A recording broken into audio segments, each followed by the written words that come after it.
Greetings, my fellow travelers. My name is Xylo, your cosmic narrator, and this is Higher Strangeness. Thank you for joining me. This episode is part of our new X-ray series, so we'll jump right in.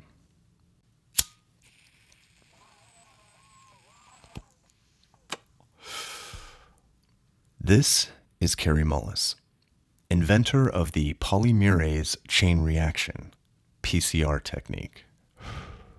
Yes, that PCR test. He is also a biochemist and Nobel laureate. Before I start the video, I want to give you a little background. The PCR technique went on to become the central technique used in biochemistry and molecular biology. So that alone definitely gives it merit. The New York Times described his invention as, quote, highly original and significant, virtually dividing biology into two epochs of before PCR and after PCR, end quote. Let's just say he is the absolute last word on PCR. And that is a fact. I followed the science, just like I was told, and this is what I discovered. What is it? What is it about humanity that wants to go to all the details and stuff and listen? You know, these guys like Fauci get up there and start talking. You know, he doesn't know anything really about anything, and I'd say that to his face. Nothing. The man thinks you can take a blood sample and stick it in an electron microscope, and if it's got a virus in there, you'll know it. He doesn't understand electron microscopy, and he doesn't understand medicine, and he should not be in a position like he's in.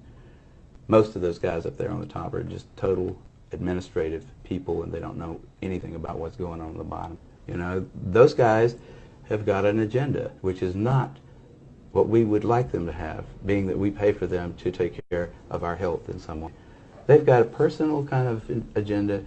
They make up their own rules as they go. They change them when they want to, and they smugly, like Tony Fauci, does not mind going on television in front of the people that pay his salary and lie directly into the camera. You can't expect the sheep to really respect the best and the brightest. They don't know the difference, really. I mean, I like humans. Don't get me wrong, but basically, the vast majority of them do not possess the ability to judge who is and who isn't a really good scientist. I mean, that's a problem. That's a main problem, actually, with science, I'd say, in this century, because science is being judged by people. Funding is being done by people who don't understand it. Okay, who do we trust? Fauci? Fauci doesn't know enough to, you know. If Fauci wants to get on television with somebody who knows a little bit about this stuff and debate him, he could easily do it, because he's been asked. I mean, I've had a lot of people, President of the University of South Carolina asked Fauci if he'd come down there and debate me on the stage in front of the student body, because I wanted somebody who was from the other side to come down there and balance my, because I felt like, well, these guys can listen to me, but I need to have somebody else down here that's going to tell me the other side. But Fauci didn't want to do it. The scientists are, like you say, they are considered the final arbiters of what's good for the planet or what's bad for the planet. And they hadn't got the slightest idea. Instead of wearing white robes, they wear white lab coats, you know. Instead of bringing you the word of God, they bring you the word of the EPA or whatever. And they don't have to understand what it is that they're making you do, in fact. And people, you know, I think they fall naturally into it because there is a need in humanity for something like a religion, something that makes you feel a part of some larger kind of group. The thing that I learned back in 1968 when I first published a paper by myself in Nature in a field that I had no expertise in at all, there are no old wise men up there at the top of science, which I really did until 68. I would have thought, you know, if you try to publish a dumb paper in a journal like Nature, it won't get published. If you try to publish a good paper in there, like I later tried to publish PCR, the invention of PCR, in the same journal, and they didn't take it. So it's up there. There isn't an up there there. There's no place up on the Academy of Science is just a bunch of idiots, just like everybody else. You know, the editors of journals, austere journals even. They're just busy with their little lives and stuff. There are no old wise men up on the top making sure that we don't do something really dumb. I don't think you can misuse PCR. No, the results, the interpretation of it. See, if you can say, if they could find this virus in you at all, and with PCR, if you do it well, you can find almost anything in anybody. And it looks like the WHO also knew. All along, I'm sure.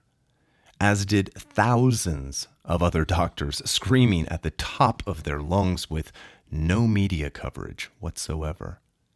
In fact, most of them were censored or ridiculed, and a few even lost their careers over it, for telling the truth.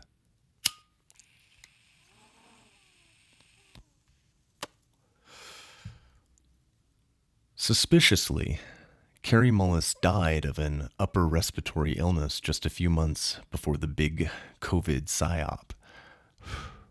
You know, that little operation this year that told you over and over again that more and more, quote, asymptomatic people were testing positive via the PCR test. Those charts are pretty scary looking, unless you actually know what you're looking at.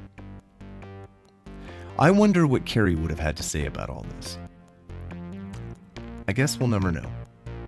But I bet I have a pretty good idea of what he would have said. And I would also bet they had a pretty good idea too.